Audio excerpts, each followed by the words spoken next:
Les amis, je suis content de vous retrouver pour une vidéo sur le chapitre 9 du manga Boruto True Blue Vortex. On va évoquer de nouvelles théories, notamment l'une des plus probables de ce qui pourrait arriver dès le chapitre 9. Ça n'arrivera pas que dans ce futur chapitre. On va parler de la potentielle destruction du village de Konoha. Une destruction qui nous avait déjà été teasée dans la partie 1 du manga Boruto avec le chapitre 1 lors du combat entre Boruto et Kawaki. Est-ce que l'origine de cette destruction pourrait trouver des réponses avec ce qui pourrait arriver dans le chapitre 9 par rapport à ce qu'on a vu dans le chapitre 8. Bien évidemment, je parle de l'arrivée de Jura et d'Hidari, les deux Shinju sur 4 qui commencent déjà à faire du grabuge à Konoha. Ils sont à la recherche de Naruto.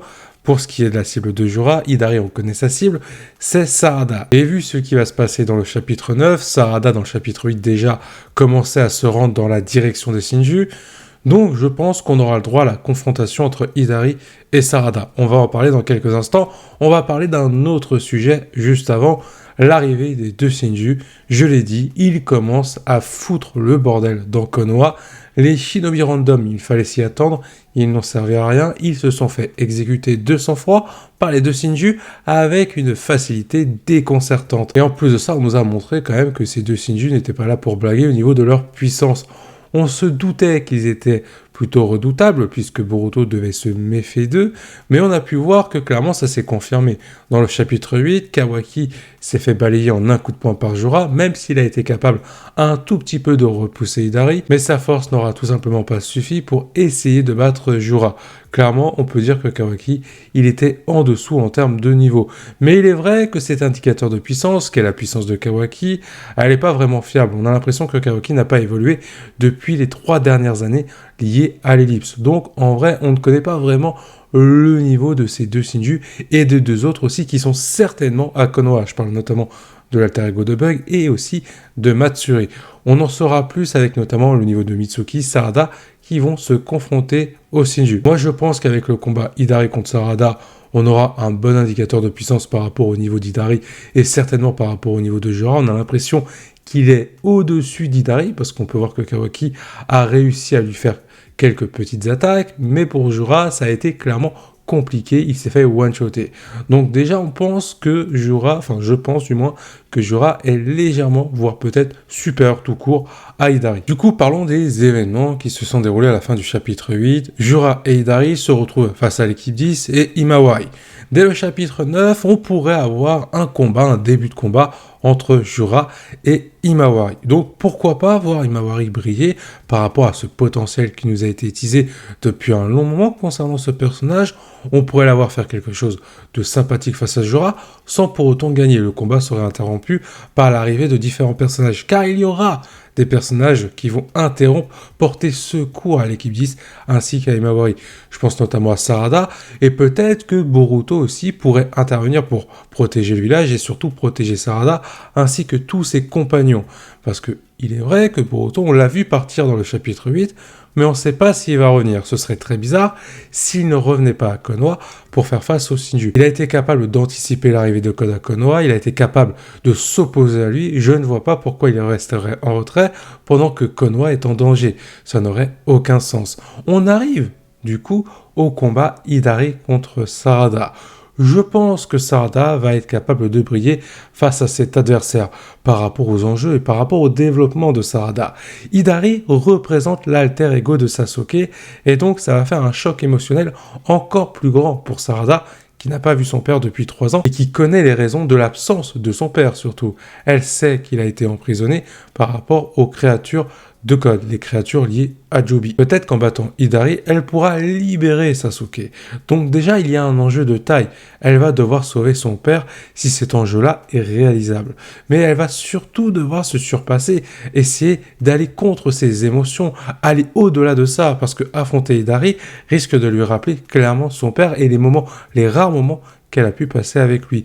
Donc au niveau des émotions, Sarada va être mise à rude épreuve. Mais ça tombe bien, ça va permettre l'éclosion de son Mangekyou Sharingan et peut-être qu'elle va prendre conscience que son Sharingan a évolué et qu'elle est capable désormais d'utiliser tout ce potentiel par rapport à sa pupille. Maintenant, il y a une question que j'ai évoquée un tout petit peu il y a quelques instants. Où sont les deux autres Shinju ? Matsuri est l'alter ego de Bug dont on ne connaît pas le nom. On connaît leur cible, Matsuri veut s'en prendre à Konohamaru et l'alter ego de Bug veut s'en prendre à Eda, et certainement qu'il risque de tomber aussi sur Daemon. Où sont ces deux Shinju? Pour moi, ils sont aussi à Konoha. Je veux dire, si Jura est à la recherche de Naruto et Hidari est à ses côtés, il va aussi en profiter pour trouver sa cible, c'est-à-dire Sarada. Donc pourquoi les deux autres resteraient dans leur cachette alors qu'ils pourraient profiter d'être tous ensemble pour trouver leur cible, sachant que leurs cibles sont toutes à Konoha. Donc clairement, autant y aller tous ensemble pour avoir le plus de chances de s'en prendre à leur cible et de réussir leurs objectifs. Matsuri versus Konohamaru, c'est une affiche plutôt intéressante sur le papier. Maintenant, dans ce qui nous a été montré par rapport au personnage de Konohamaru, on est sur de la déception. Mais peut-être que ce combat, avec des enjeux également, tout comme pour le combat Hidari contre Sarada, là, Konohamaru, il aura à cœur de sauver son ami Moegi. Il va devoir tout faire pour se surpasser afin de vaincre Matsuri. Il va devoir aller au-delà de ses émotions également pour réussir à devenir bien plus fort que son adversaire et essayer de le battre. Sinon, il risque de perdre définitivement son ami. Pour le coup, on peut voir un Konohamaru avec une autre facette, sans personne à protéger à côté, mais plutôt à sauver. Et ça peut être très intéressant dans le développement du personnage, de voir pour une fois Konohamaru briller de la plus belle des manières avec des enjeux très importants. Concernant l'autre affiche, l'alter ego de Bug contre Eda, c'est une affiche qui est pour moi plus intrigante qu'intéressante. Parce que, on le sait de la part d'Eda, elle nous l'avait dit dans la partie 1, ce n'est pas forcément une combattante, elle n'est pas douée au taijutsu. Ce qui va être intéressant de voir, c'est comment Daemon va faire pour s'opposer à cet adversaire qui veut s'en prendre à sa sœur. Peut-être pour la première fois, on va avoir un adversaire, l'alter ego de Bug, qui va être capable de mettre en déroute la capacité de Daemon. Donc celui-ci va devoir faire différemment pour protéger sa sœur. Ou alors peut-être qu'ils ne vont pas réussir à se sauver et que ces deux personnages vont être amenés à mourir. Je ne pense pas qu'ils vont mourir dans les prochains chapitres et surtout dès le chapitre 9. Mais peut-être que je me trompe. Mais pour moi, mon avis est que ils vont continuer à vivre encore quelques temps. Il y a des choses à raconter du côté d'Eda et encore plus de choses à raconter du côté de Daemon. Parce que même si on a vu que ce personnage pouvait être redoutable, on va en reparler dans quelques instants d'ailleurs par rapport à ça, on ne connaît pas grand-chose de Daemon. On en sait un petit peu plus sur sa sœur, mais pas sur lui. Et là où je voulais insister, c'est par rapport à sa puissance, ce côté redoutable, parce qu'on a pu voir que Daemon était capable d'humilier Code, d'humilier Kawaki, et qu'il était certainement capable aussi de battre Boruto. Ce qu'il faut bien comprendre, c'est pas le personnage en soi qui est puissant, c'est sa capacité qui est redoutable, qui lui permet d'être terrifiant et de battre n'importe quel adversaire jusqu'à maintenant. Mais ça pourrait changer avec l'opposition qu'il pourrait y avoir avec Daemon contre l'alter ego de Bug. En tout cas, il y a quelque chose vraiment à souligner. Konoha est en danger, bon, ça je pense que vous êtes d'accord avec moi, mais ce qui est très intéressant, c'est que Konoha, au niveau de sa défense par rapport aux shinobi qui peuvent lutter face à différents adversaires, il n'y en a plus, ils sont neutralisés. Naruto et Sasuke sont absents, Eda et Daemon, pour le côté stratégique et protection du village, ils vont être occupés face à l'alter ego de Bug. On a Kawaki qui a été neutralisé, Boruto est pour l'instant absent, mais même s'il intervenait, il serait tout seul. Reste à voir ce que va valoir Sarada, parce qu'elle est là aussi, Mitsuki également, mais il risque d'être occupé face à des adversaires. Peut-être face à Hidari, Sarada, Mitsuki pourraient s'allier pour tenter de l'affronter et pourquoi pas de le vaincre. Bon, Konohamaru, pour ce qui est du niveau des shinobi, oui, ça aurait été un atout intéressant d'un point de vue défense pour Konoha, mais pour ce niveau-là, actuellement, Konohamaru, il risque de ne pas servir à grand-chose. Mais il pourrait nous surprendre, comme je l'ai dit tout à l'heure, par rapport à ce combat face à Matsuri. Ensuite, il y a d'autres shinobi qui pourraient intervenir. Je pense à Shikamaru, pourquoi pas Kakashi, mais visiblement, on sent que l'ancienne génération n'interviendra pas plus que ça pour ce qui est du manga. À voir pour l'anime.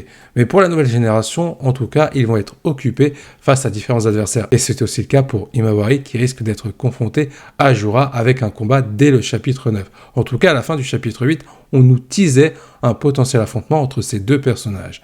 Il est vrai que Boruto pourrait intervenir pour protéger Imawari et faire face à Jura, avec pourquoi pas le réveil de Kawaki pour former un trio face à Jura. Mais évidemment, ces différents combats vont provoquer la destruction de Konoha au fur et à mesure. Tout à l'heure, j'ai parlé du combat entre Boruto et Kawaki qui nous avait été teasé dans la partie 1.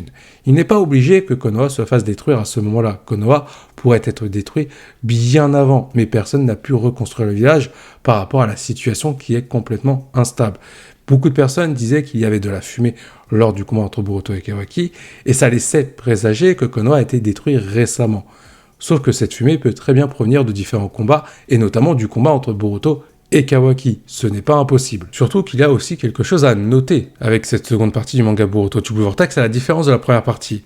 Les événements s'enchaînent beaucoup plus vite. Je veux dire, on a eu Code, il y a quelques chapitres, qui a voulu attaquer Konoha avec son armée. On a eu les Shinju qui sont apparus, on a appris ce qui était arrivé à Sasuke, on a eu le retour de Kashinkoji, les Shinju sont déjà à Konoha, on a eu l'affrontement entre Boruto et Mitsuki, il y a eu tellement de choses, donc clairement là les événements vont aller très très vite. Et le combat entre Boruto et Kawaki n'est peut-être pas si loin, mais la destruction de Konoha est plus proche que jamais. Autre point très important à ne pas oublier, et j'ai envie de dire c'est un personnage qu'il ne faut pas oublier, bah c'est Code. Code, il est toujours en vie, il a réussi à s'enfuir et en plus de ça, il n'est plus sous l'effet du Rasengan Uzoiko de Boruto, car souvenez-vous, Boruto l'avait désactivé pour que Code puisse l'aider à affronter les Shinju. Mais Code en avait profité surtout pour s'enfuir. Maintenant, reste à voir ce que va faire Code, dans quel camp il va se placer. Est-ce qu'il va être du côté des Shinju? Moi, je pense pas, clairement, vu comment les Shinju ont parlé à Code, souvenez-vous, ils ont clairement dit à Code qu'il était incapable de faire ses propres choix et d'avoir ses propres responsabilités. Donc je pense que Code pourrait se retourner contre eux et aider Boruto dans cette situation. Mais est-ce qu'il serait du coup dans le camp de Boruto?